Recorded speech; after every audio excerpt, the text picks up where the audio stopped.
Inflazione in salita anche nel mese di settembre, a certificarlo i dati Istat che parlano di un rincaro dell'8,9% su base annuale sul territorio nazionale. In città, a Padova, va ancora peggio perché il tasso annuale sale al 9,8%. La parte del leone la fanno i rincari energetici che vanno poi a condizionare gli aumenti di tutta la filiera produttiva.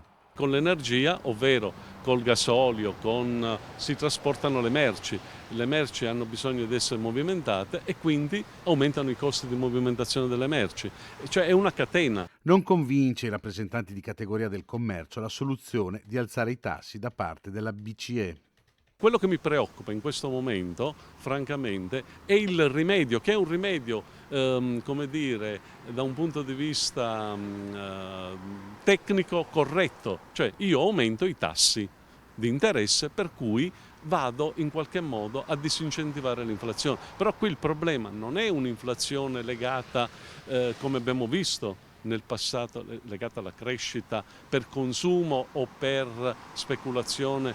Qui parliamo di un problema legato all'energia. La richiesta al nuovo governo è di intervenire perché se si ferma il Veneto si ferma l'Italia. Se andiamo a peggiorare la situazione economica delle imprese, anche con un'impennata dei tassi sui mutui, credo che ne usciremo molto male e ricordiamoci sempre che il Veneto è uno dei motori, forse il motore più importante della locomotiva Italia.